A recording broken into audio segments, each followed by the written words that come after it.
Well, good morning. This is James Orr, and I am back continuing with the presentation of the simplified analysis of the Financial Independence Retire Early kind of book that we're working on. So, if you remember in the last session for the blog post, I actually covered renting a property with 60% invested in stocks and 40% invested in bonds.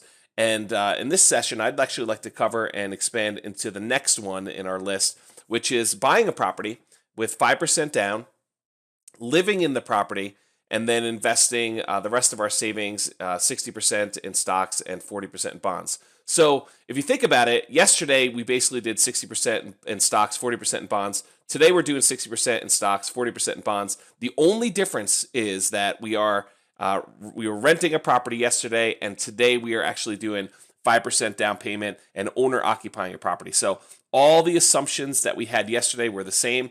The same income. I think we were using $66,000 a year, which is $5,500 per month. We are saving 20% of our income, which was about $1,100 a month. And so we are able to kind of do the exact same stuff. Our target goal in retirement is the same. We're trying to hit a $4,400 per month target income goal in retirement, and that's this number right here. And so all this stuff is basically identical to what we did before. Same 3.25% safe withdrawal rate. Let's see how some of this differs. So what I'm going to do is I'm going to go over some of the details that we had with the property. So we've covered a lot of this already. I'm going to kind of skip over some of the stuff we've already covered, but I will go and talk about the properties themselves. So this is the property. And property we're buying, it's what we consider to be a pretty typical family home. 5% down payment is what we're using to buy it. We're saying that the average price, the price of the property that we're buying is $200,000, which is very close to what the national average is. In your city, it may be a little bit higher, maybe a little bit lower. And of course, you can go copy the scenario into your own account and be able to kind of model this on your own, change the value of the property, change your assumptions about the interest rate, the term of the mortgage, whatever it is that you want to do. You can go ahead and model that in your own portfolio. For this case, though, we've used $200,000. And actually, a little note, if Holly can remind me, we should put a link to the previous one we did yesterday where we can copy a copy of the scenario into someone's real estate financial planner account. So just remind me to do that, Holly, if you could, and we'll go ahead and get that added for you, because I don't think I did it yesterday, and I may forget to do it after the recording here. So the mortgage interest rate, 5%, we're using that. Right now in our current market, I'm recording this in November of 2018. The interest rate for an owner-occupant property is probably a little bit lower than 5, but we're going to go ahead and use 5 now. I mean, if you're kind of doing this, listen to this recording later on, you can go ahead and change this number to be whatever the current interest rate is for a 5% down payment loan. And as a side note, because we're putting 5% down, in almost all cases, we're going to have private mortgage insurance, PMI, and so your interest rate, you could choose to take the PMI as a hit to interest rate and have a little bit higher interest rate. And so go ahead and adjust that if it is that way. Or you can decide to pay it monthly, in which case you may actually have a slightly higher monthly payment, but that will go away once your equity reaches usually about 20 to 25% of the on your property. So basically, once the value of the property rises up and your loan pays down enough such that you have 20 or 25% equity, a lot of times somewhere in there, and a lot of times it's 78% for some reason, the lender will actually remove PMI for you, and so that will go away. So you can decide to take it for the duration in the interest rate, or you can decide just to pay PMI for a period of time until your debt to income, not debt to income, your loan to value actually gets in line with that, 75 to 80%. You can talk to your mortgage broker if you want more information about that.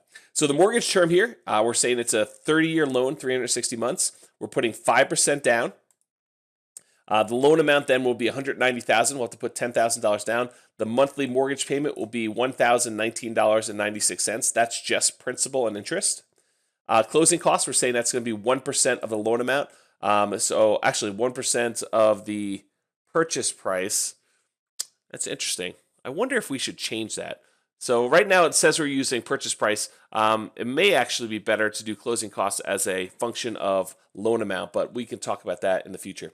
Rent-ready costs, we're doing 0 because basically we're not renting it, we're living in this property. We're getting no seller concessions on this.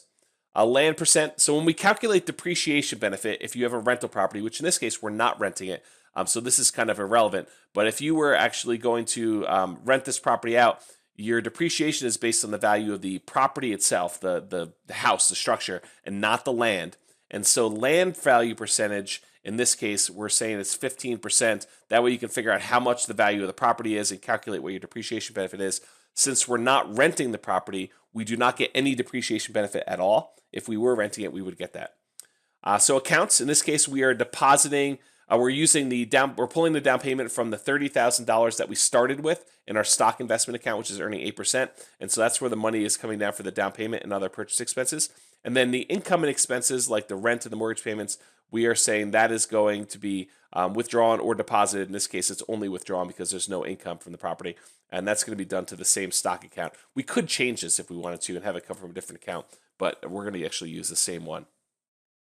So the appreciation rate, we're assuming that the property is going up in value at 3% a year, and that's based on a very long-term appreciation rate that we've been seeing.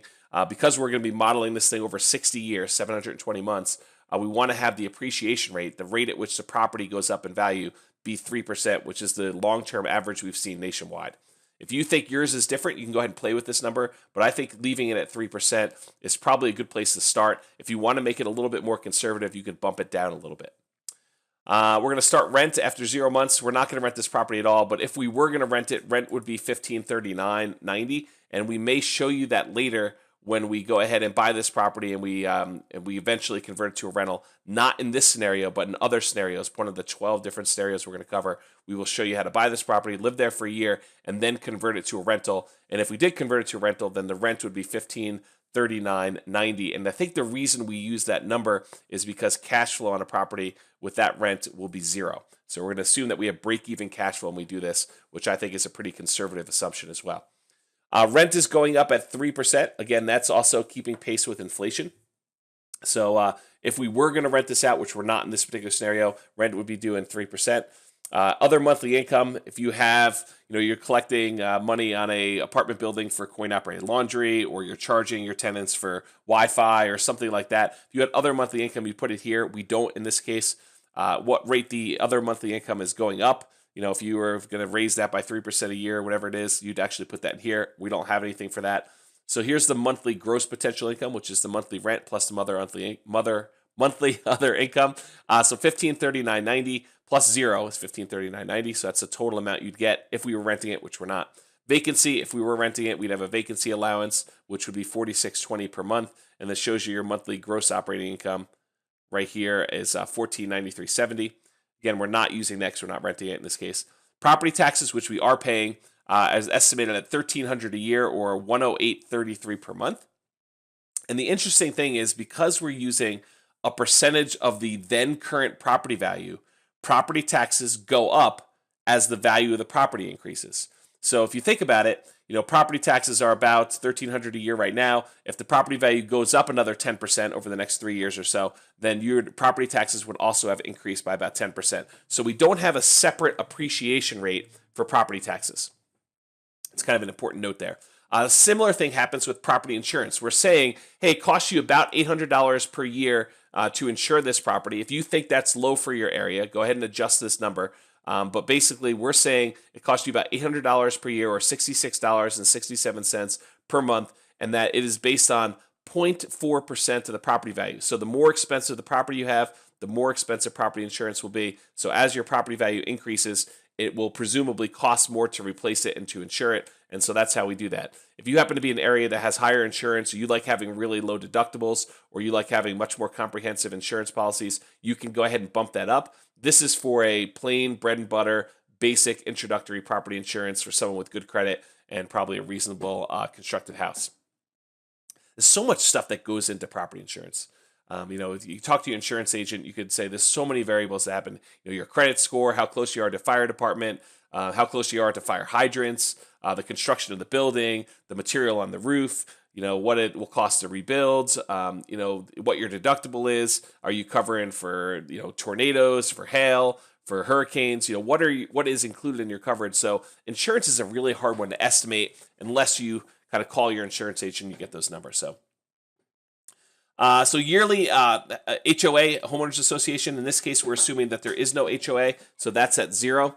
And we're assuming that the HOA appreciation rate doesn't matter what we have because it's an appreciation on 0, but we're saying it's 3%. That's just kind of the default. If you're paying any monthly utilities, we've included this as part of your monthly expenses elsewhere. If you were renting a property and you were responsible for part of the utilities, for example, let's say you were renting a fourplex and there was a common area, hallway or light or something like that, and you had to pay those utilities, or you had to do some type of maintenance on the property that was included as kind of a utility, you could go ahead and add this here. Since we're owner occupying the property, the utilities you pay, like your water, your gas, your sewer, all those things are included in your personal expenses, not here on this analysis for this. Utilities appreciation rate, they're going up at 3%. Again, it's 0, so it doesn't matter. Other monthly expenses, in this case, we don't have other monthly expenses 1, or the appreciation rate for that, or other monthly expense 2, or the appreciation rate for that. So basically, there's no other monthly expenses. So if you had a rental property and there was a monthly expense that you needed to cover on that as well, you'd put that here.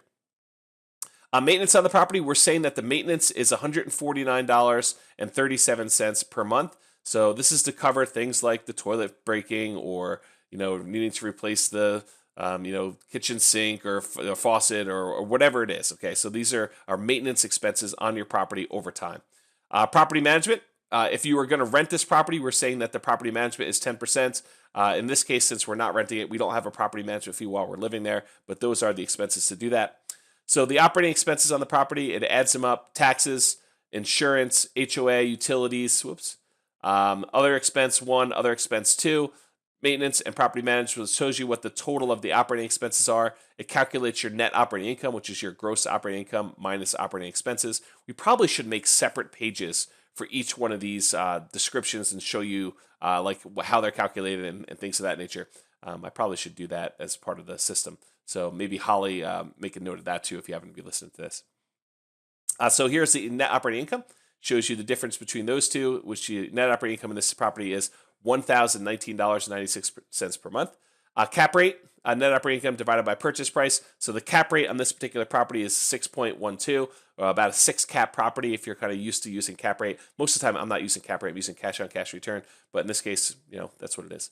Monthly cash flow, we're saying that net operating income minus your mortgage payment is your monthly cash flow. So in this case, the reason why we set rent at sort of this odd number is we wanted to artificially create this property as a 0 cash flow type property at start. Now, 0 cash flow after property taxes, insurance, maintenance, property management. So this is like a true break-even proposition once you include all of your expenses, including your mortgage payment and everything else on this particular property. Now, again, in this particular scenario, we're living in the property, so none of these things come into play, but this is kind of a prototypical property, a template, if you want to think of it that way, that we're going to use in future scenarios. And so I'm kind of taking some time to go through that now because we're going to reuse this. The break-even rent would be $1539.90. That's what we used for the rent there. And then if you wanted to see what rent is, if you had $25 positive or $25 negative, if you wanted to go kind of plug those in to see what it looks like if you bought a property, you can get $25 a month cash flow, or negative, you could do all that. Of course, if you want to adjust it more than that, if you live in an area where you can get much higher cash flow on your properties, especially putting 5% down, go ahead and change your numbers. Or if you're in an area like ours, where you have negative cash flow when you buy properties, because that's what we're seeing in most of the properties in my market, then that's what it is. We also set aside about $200 a month in capital expenses. This is for replacing roofs and furnaces and hot water heaters and stuff like that. So we're setting aside that, and we're saying that goes up by 3% per year. Okay, so this is what the property looks like when we do that. Now what I'd like to do, go back to the scenarios, and I'm just going to show you the rule that we use in order to acquire this property, because we added that. So the paycheck and personal expenses, this is a similar rule to the one we had in the last kind of blog post that we made here, where we discussed doing renting and buying and investing 60% in stocks and 40% in bonds, except the numbers are slightly different. And I'll show you this actually first before we go into stuff. So I'm going to drill into this. So this is a rule. Remember, rules modify accounts and properties. They're kind of what we use to manipulate the objects that are part of the scenario. And the scenario kind of you can think of it as a bucket that holds accounts and properties and rules together and kind of runs a what-if kind of scenario. That's why we call them scenarios. A what-if situation for your investing strategy. And so this rule runs basically the entire duration from month 0 to month 0, which means it runs for the entire thing. And in the future, I probably can clean this up and actually just have it be run for the entire thing, and we'll pre-fill this in at 0, 0. And maybe I'll go ahead and do that. But anyway, right now, 0, 0 means that it runs for the whole scenario. Which scenario do we apply this rule to? And you can select either all of them or one particular one. We're doing the one that we were running there. This is a shortcut to the scenario if you want to jump there from here, or if you want to rerun the analysis after you've saved it, you can go ahead and click that as a shortcut. The account to deposit the paycheck to, so we're taking this paycheck, whatever the numbers down here are, and we are depositing it to the stocks at 8% account. And where are we withdrawing the personal expenses from? The same account, stocks at 8%. So in this case, remember we said before, the assumptions for all these scenarios is the same as far as paychecks. We are earning $5,500 per month in form of a paycheck. Now the personal expenses, if you remember from the last one, the personal expenses were a lot more. And the reason why it's a lot more is in personal expenses, we included the cost of rent. When you're buying a house, we do not include the cost of the mortgage payment, taxes, insurance, all that other stuff, because that gets calculated separately. So the property itself is going to take those additional expenses. So our personal expenses, which now does not need to include rent because we already have a property we're living in, is going to be much lower.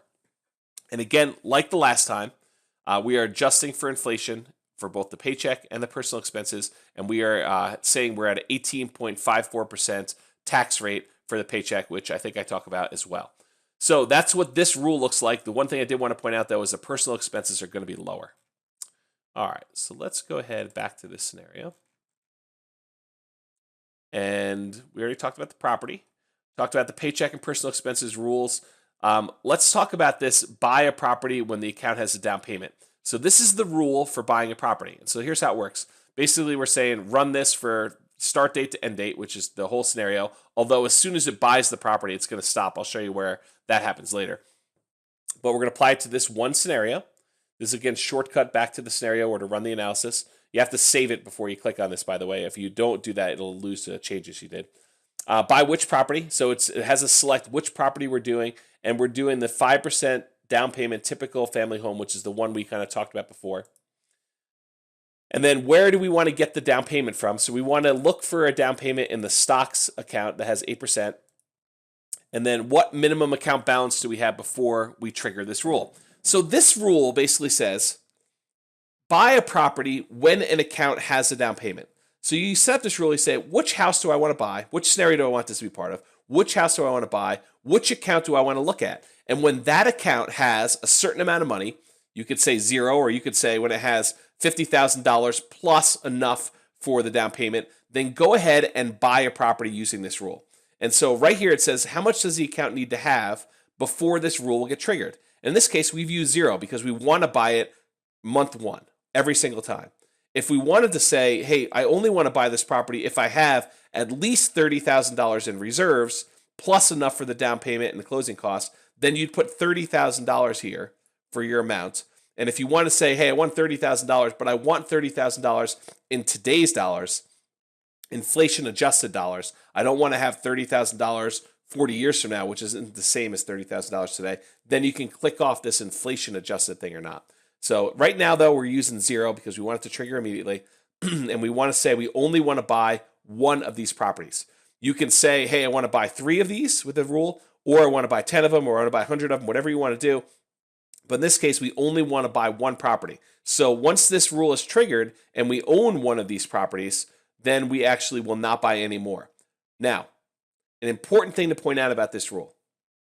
This is the maximum number of this property to buy, not the maximum number of times this rule will run. So if you already happen to own, let's say you had 2 of these rules, and you had already happened to buy 4 or 5 properties of the same exact property before using a different rule, then this property would also count those as well in the count. And it says it right here. This counts these dynamic properties from all rules, not just this rule. So I'm trying to point out to you that it's not just buy one with this rule, it's buy this many of this total property. Okay, so that's what it does. Checks this account balance. If it has enough for a down payment, which we're starting with $30,000, and we need about, I don't know, $12,000 or so in order to buy this property, we're going to have enough in month 1 and only buy one of these properties. And then here's some advanced features which we're not going to use. Do you want to be able to do a cash out refi in order to be able to trigger this rule. So you can either allow cash out refinance if you own a bunch of other properties. Can you do a cash out refinance, use that money in order to say, do the cash out refi, put it in the bank account, then use the money from the bank account in order to buy the next property? You can do that, but we're not going to do that here. In this case, we're basically saying, do not consider cash out refinances. And then it says some additional specs about the cash out refinances. The maximum cash out refi loan to value, 75% is pretty common. And then the cost and points of the cash out refi, what does it actually cost you? And this is saying 1% of the new loan amount in order to do that. So we're not using these features, but they are there for you for other scenarios. Okay, back to the scenario itself. We talked about this rule. And the last rule we have on here is the rebalance rule, which is the same as we used last time. And basically this rebalance rule says every month for this particular scenario, every month of the year, every year, you could just do January or December, whatever it is, we're doing every month, every year. Go ahead and set the account balances so that 40% of it is in the bonds account and 60% of it is in the stocks account. So basically once a month we look at the balances of all these, we readjust them such that there's no deficit in the cash account. The cash account is 0. Bonds are at 3. Stocks are at bonds are at 40% and stocks are at 60%. And so we set those numbers up, and then that runs every month based on this rule. Okay, so and then the goals are the same. Again, we're trying to see when we will be able to hit retirement, where the amount of money we have invested is less than that $4,400 that we need in order to maintain the same standard of living. All right, so if we go back here, and I'm going to pull up the charts now. We're just going to run through a couple charts together. So when you pull up the charts, and I just clicked on the chart link. I don't know if you saw that. I went really fast. So if you go over here and you click on the chart icon, that takes you to charts, and it defaults to the net worth page. So this shows you the net worth that we have for running this particular scenario. We start off with a net worth of about $30,000 in month 1. We have a little bit in savings and stuff like that. So basically that shows you what the amount was when we started. And then over time it grows such that by the time you get to month 720, we have about $19.8 million in future dollars. If you want to adjust back to inflation, you click the inflation adjusted button, and it shows you that you have about $3.3 million in inflation adjusted dollars. Okay. Turn off inflation again. Now, what I'd like to do is just kind of walk through some of these different charts and show you what's happening with them so you can see them and kind of get an idea of what is happening with each one. So I'm going to start at the top. Effective income tax rate. This is the effective income tax rate you entered on the scenarios page, and we're not using it in this particular case because we've set the rule up to have a different tax rate. So you can disregard this in this particular case, but there are some things that would use this effective income tax rate. For example, the cash flow from depreciation uses this effective income tax rate. So when you're figuring out what that is, when you're rental properties, this will come into play. In this particular example, this scenario, we're not using it at all. How much are we getting in gross paychecks? You know what I might do? I'm actually going to turn on the previous scenario we did so that we can compare these two side by side. I'm going to show you how to do that first, and then I'll get back to gross paychecks. So right now here it shows you scenarios to include on the chart, and it shows you that we're including the 5% down payment owner-occupant with 60-40 split in stocks and bonds. Okay, that's the scenario that we're doing a chart for. However, you can go right down here, and if you have more than one scenario in your account, you basically can select the other scenario that you want to chart at the same time, and so they'll actually both appear. So in this case, this is the one we did previously for the blog post. So renting with 60%, 40% stocks and bonds. I'm going to click on that, and now it's going to show both of these on here. So you can see one of them, you can see the other one, and if you want to see kind of them as lines, right now it's showing you kind of as block. It happens to be the exact same line in this case because the paycheck, we're earning $5,500 a month for a paycheck, and it increases. So the paycheck is exactly the same for both of them. So this chart is identical for both. Okay, we're earning the same paycheck no matter if we're doing this scenario or the previous scenario, which is what we said. We said that we're basically the paychecks are going to be the same. What's an inflated dollar worth? Well, a dollar today is not worth a dollar 40 years from now. And so this shows you what a dollar in the future is worth in today's dollars. So if you go out here in month 530 as an example, a dollar is worth $3.68 in today's dollars. Or I'm sorry, $3.68 is worth a dollar in today's dollars is a better way of saying that. So basically it shows you what the inflated dollar is worth. And we use this to adjust money back into today's dollars. Like when we're dealing with what our net worth is in the future, we can go ahead and divide by this 588 in year 60 in order to find out what the money is worth in today's dollars. So you can see both this scenario and the previous one have the same inflated dollar. We're using the same 3% inflation rate, which is the next chart. So inflation rate for both of these scenarios is 3%, and that's what we're using from month 1 all the way through to month 720. There are other scenarios, more complex ones, where we do different modeling, where we might say, hey, what does this look like if we have a period of hyperinflation? What happens if inflation rates go to 3, 4, 5, 6, 7, 8, 9, 10, whatever the number is that we want to set it to? Or what if inflation is variable? Some months we have negative inflation, some months we have positive ones. We can model that later using different things, different rules to modify inflation rate, and the inflation rate will then chart here to show what it is at any given time. In this case, though, we're using 3% static for the entire thing. Minimum gross monthly income required.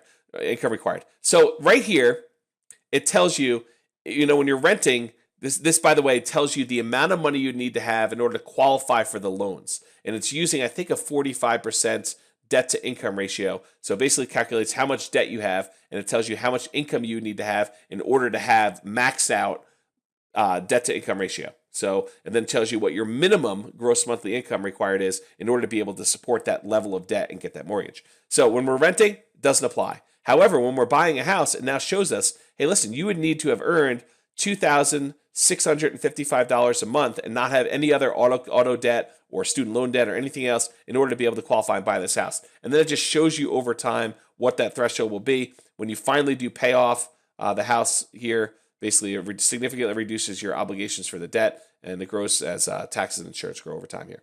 So it just shows you those different numbers as to what it would be. When we start buying, more and more rental properties, this becomes much more important because we need to be able to support those rental properties, taking into account their income and the expenses for the mortgage payments and the rents and stuff. So it just shows you what that is. So you can see the two different lines there in that. Mortgage interest rate. Again, this is the scenario wide one, and we're not really using it because we set one up for the individual property. But in this case, it would have been 4.875 for both, but we're not using it, so it doesn't matter. Net worth. This shows you the differences in the net worth. So I'll just quickly go over this now. When we're renting, by the time we get to year 60, a renter will have $13.2 million and a homeowner will have $19.8 million. Again, this is saving the exact same amount. This is doing the exact same distribution of 60% stocks, 40% bonds. Stocks are earning 8%, bonds are earning 3%. The only difference here is the house. In one scenario, you buy a house, you owner-occupy a house. In the other scenario, you rent. And I assume that the mortgage payment and all the tax and insurance and everything is equal to what rent is at the very start. But over time, those actually diverge. We'll show you that here in a chart. Okay, so you can go look at that. If you want to zoom in and see what month 480 looks like, you can click on that and it shows you the difference. So this is month 480, not the very end, but month 480 is kind of our 40-year time period. And it shows you that you have a $3.5 million net worth there, or 5.2. If you want to adjust for inflation, you do month 480 IA, which stands for inflation adjusted. And you have about $1 million if you're renting. You have about $1.6 million if you are a homeowner in that case. We'll go back to all for now. Okay, so number of properties owned. In the renting scenario, it's 0. In the 5% down, you own 1 property. I know some of this seems really simple, but when you have really complex scenarios later on where you're buying multiple properties and you're selling properties and all sorts of other stuff, the number of properties you own, and when you own them, becomes important. And so this kind of shows you some simple stuff where you're going to be able to add on this later. How much are we earning from our paycheck after tax? So remember, we are earning $5,500 a month, but after tax, we're bringing home about $4,480, and then from that, we're saving about $1,100. So that's how we're figuring this out. And it's the same for both scenarios, in case I didn't point that out. So here's your personal expenses, excluding real estate. And again, renting, it includes your rent, so your personal expenses are much higher. When you're a homeowner, basically your personal expenses are lower, but this does not. It excludes the real estate. So it does not include the house that we bought. And so you can see the difference between these two.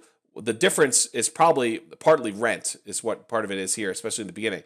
Let's take a look at it when we include real estate though. And you'll see that in the very beginning, the expenses in month 2 are identical. So why isn't it in month 1? This has to do with when you buy a house, your mortgage payment is not due until you've lived in the house for a month. So if you go buy a house in January 1st, you basically move in. January 1st, a mortgage payment is not due because they need a month of you accumulating interest for you to be able to make an interest payment. Basically, you borrow $190,000 to buy this house. The interest that is due on the $190,000 that you owe doesn't actually become due until you've had a month to accumulate that interest. And so the first payment that is due February 1st is actually for interest that you accumulated during January when you lived there for the first time. Okay, so the first one, though, the rental one, you rent the property, you pay that rent right up front. You basically are paying for rent in advance. When you have this one, though, basically you have a really low expense for the first month, and then the next month it catches up to you, and you have your regular, consistent mortgage payment from then on out. And so if you look at both those together, and I'm going to zoom in, just looking at month 1 through 12, and you can see that the payments for month 2 are identical for whether you're renting or you're living in a house. Now, after that, after month 1, everything changes because your expenses, including your rent, is going up 3%. Your mortgage payment, your taxes and insurance are going up, but your principal and your interest part of your mortgage payment are actually staying the same. You have a fixed mortgage payment for 30 years. So your principal and interest part of your payment are identical for the next 360 payments. Okay? So over time, your expenses for renting are actually increasing faster than your expenses as a owner-occupant homeowner. And you can see that here in this graph. Now, here's the interesting thing. What's happening here? What's happening when this red line drops off? Anyone know? It's when we pay off the mortgage. So our expenses are really high until month 360, and then once you get past 360 months, the mortgage pays off because it's a 30-year mortgage, and we no longer have a mortgage payment. We're just paying taxes and insurance and maintenance and everything else on the property, and so our expenses as a homeowner go way down. As a renter, you never see that. Your expenses just keep going up and up and up because you never actually pay off your mortgage. And so this is sort of that payoff period. So you can see this difference between what your expenses are as a renter and what your expenses are as a homeowner. That's extra money that we have invested in that stock market and bonds, 60-40 split. So over time, you're investing more as a homeowner as well. It's not just the difference between owning a home, although that's part of it. It's also that you are able to invest more because as a homeowner, your cost of living is fixed, and so therefore it actually is lower over a long period of time. Okay, and this does take into account your maintenance on your property. So this is like, for people that argue, yeah, but you have to maintain a property when you are, a homeowner. You don't have to do that as a renter. Your landlord's going to take into account. Yeah, we get that. I mean, as investors, as people that are going to be buying rental property, we already take that into account to the rent. So you're paying for it.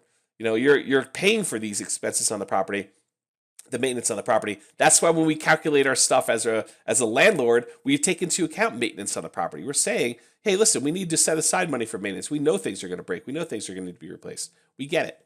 Okay. So basically, you can see those differences in those charts there. And this is the one, personal expenses, including real estate. That's what we just covered. Target monthly income in retirement. We talked about this. We want to see it at $4,400. And again, if you don't remember, we basically said we're earning $5,500 and we're saving $1,100 or 20% of our income. So the amount we're really living on is $4,400. And so that's how much we want to target to hit our monthly income goal in retirement. Once we have enough assets, we're using our safe withdrawal rate or rental cash flow from rental property, we can hit that $4,400. Then we're going to say we've hit functional retirement. We can decide to retire or not retire depending on what we'd like to do. And so our target for that is $4,400 for this whole time. And this we'll actually do inflation adjusted later to show that we want to have a lifestyle here. But really the goal is $4,400 in today's dollars. All right, total cash out refi equity. When we're renting, we don't have any properties, so we have no equity in the property that we could actually do a cash out refinance. However, when we buy a property, if we decided we wanted to do a cash out refinance, which we're saying is 75% of the property value minus the mortgage balance, and it includes rentals and owner-occupant properties, this tells us how much equity we have that if we wanted to do a cash out refinance, if we needed money for something, we could tap into it. And you can see here when we do the owner-occupant property, we don't get to the point where we have a positive balance until about month, I don't know what this is, probably about month month 62 is when we actually go positive and we actually have some money that we could tap into. So it takes us until month 62 to have 25% in equity. So it takes us about 5 years in order to have equity. We're only putting 5% down to begin with. So it takes that long in order to build up 25% equity, the property value going up. But then over time here, we actually see that we can tap into this. And by the time we get to year 60, month 720, we have almost $881,000 in equity that we could tap into this property. Okay, so that's part of what's contributing to our net worth is this equity we're building up. That's cash out refi equity. Now, equity you can look at in three ways. You can look at just equity defined as the difference between what the value of the property is and what I owe. That's one way to look at equity. Another way to look at equity is, hey, what's 75% of the value of the property minus what I owe? And that's what you could get at if you did a cash out refinance. And then we have sell with a real estate agent. If I were to go sell with a real estate agent, how much equity would I have minus the transaction costs? So let's take a look at that one. So again, renter has none. The homeowner has some. Basically, once they get past year, actually, it's not that far in. Once they get past month 7, they will have small positive equity if they were to sell it with a real estate agent. And we're defining that as 93% of the property value because in most cases, and this is completely negotiable, but in most cases, the real estate agents are going to charge about 6%, 3% to the buyer's agent, 3% to the seller's agent, so 6% total. And we're assuming, it's a pure assumption, that about 1% of your sale price is going to be in transaction costs. Your share of the title insurance, your share of the closing costs, those things. Might be a little bit less, might be a little bit more depending on where you are.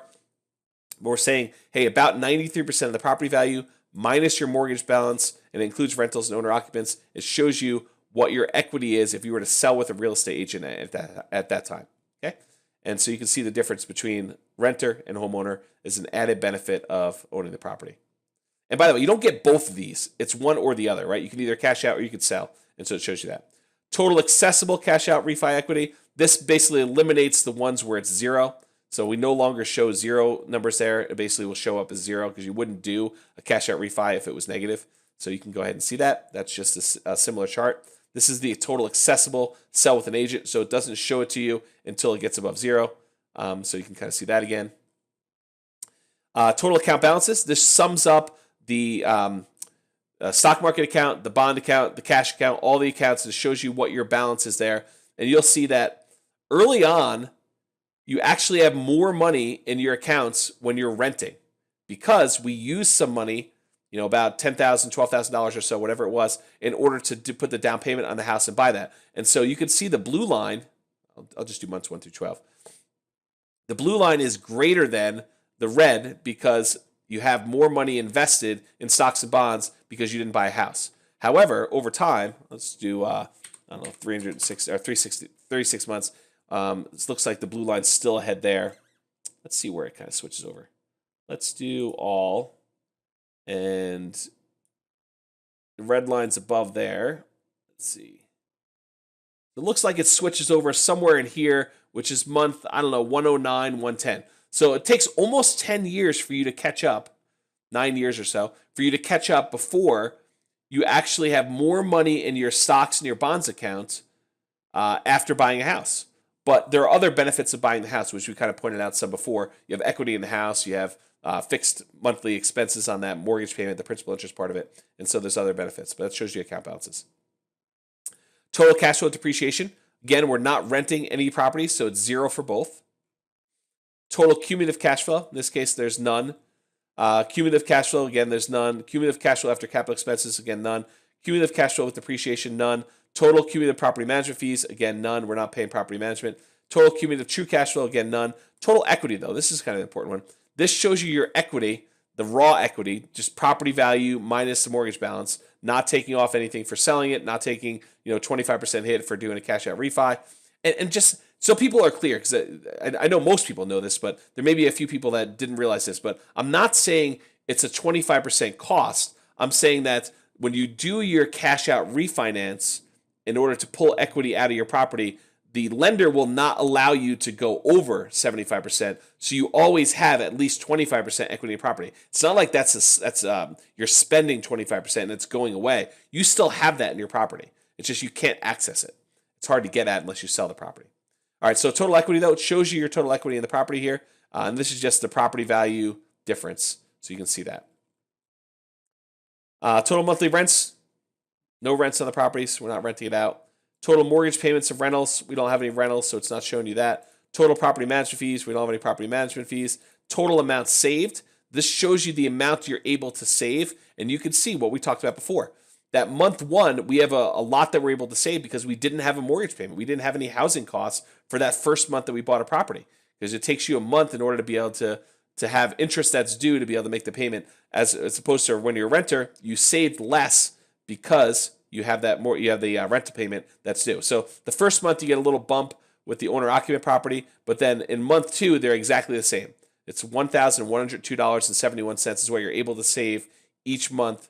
Oh, actually just month two, and then over time they slowly get further and further apart because your expenses for the rental property are increasing more than your expenses. Your expenses as a renter are increasing more than your expenses as a homeowner are increasing, because that principal and interest, that big part of your monthly expenses, is fixed, and so you're able to save more. The red line is the one where you're owning the property. You're able to save more each month. That's not significant. A couple of years, 3 years in almost, the difference is about $80 a month.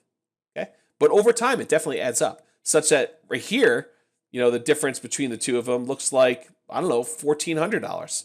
Right before you pay off that mortgage, it's about $1,400, and then after you pay off the mortgage, it's like what is that? That's $2,500 difference, and then it gets bigger and bigger and bigger as you go. So the amount you're able to save as a homeowner is pretty substantial. All right, total save from paychecks. This shows you the amount you're saving from your paychecks, shows you that over time. This is just the difference in the paycheck amounts between your personal expenses. Shows you right here what the calculation is. Total true cash flow. We don't have any cash flow on the properties because we have no rentals. Total true cash flow versus property management fees. We don't have either. And then the yearly safe withdrawal rate. This is the rate we're saying we're pulling out of our investment accounts to be able to live on in retirement. And we're saying that if you're able to pull out 3.25% of your overall asset balance per year, and we're doing this on a monthly basis, but if you look at that as a per year basis, that's a safe withdrawal rate, so that you are likely to not run out of money if you're only doing that amount. So that's kind of where that comes from. All right, so those are the scenario charts. If you want to see some account charts, we can look at those. Account charts will only show up for one of the scenarios. So if we look at account balance, it's only going to show up for one of them. And then it happened to pick the one that was the 5% stock balance. Because you can have multiple lines on there already, we didn't want to have like 6 different lines showing you, cash for this account, cash for that one. So you can kind of see those there. And you can see the balances. So you can go look at those and look through. I'm not going to show you those right now, except to show you yearly rate of return is the same as before. Stocks are at 8%, bonds are at 3%, and your cash account is at 0. But we have a whole new set of charts on here for owned properties. And since this owned property does not have rentals, I'm not going to go through this. I'm going to wait until we get to one where we have rental properties, and I'll go through all these, although some of them apply. For example, the appreciation shows you how much appreciation per month you're getting on that one property, appreciation rates, all this other stuff. But there's a whole bunch of them, like rents and stuff like that, where it's not appropriate because we're not renting the property. So I'll wait until we get to a lot of these before I go through a lot of those charts. I do want to cover one more thing before we end this video, and that is goals. So before we were talking about goals of being able to hit our retirement number, and I've charted both of the scenarios on this again, both the one from renting from the last blog post and the one here where we are living in a property. And I want to show you how quickly we're able to hit our goal for one of them and how much faster it is for the other one. So the blue line is when we were doing the rental. And if you look there, it takes us to about, month 609 or so in order to hit where we have 100% of our $4,400 per month adjusted for inflation coming from our investments. So it takes us, almost, 50 years in order to hit the ability for us to retire if we're renting and investing 60% in stocks and 40% in bonds. However, if we buy a house, it happens a little bit sooner. It happens at month, 517 or 520 or so, somewhere in that ballpark to do that. So you can see that the red line, owning a house, allows us to hit our retirement number earlier. And if you scroll down a little bit, there's a table showing the kind of critical points. So renting, month 609 or 50 years and 9 months to do it. if you're doing a down payment and an owner-occupant property, still doing the same investment strategy, 60-40 stocks and bonds, you can do it in month 518 or 43 years and 2 months in to be able to hit your number. So that's what? I don't know, 7 years-ish difference between the two of them. So just by buying a house, you can actually retire 7 years earlier. One could even argue that it's even more pronounced when you own a house because your monthly payment on your house doesn't exist in retirement once you own the property. So that's it. That's all I want to show you for today. I'm going to end the video here. I hope you enjoyed it. We will cover the next scenario in the next video. I will talk to you soon. Bye-bye for now.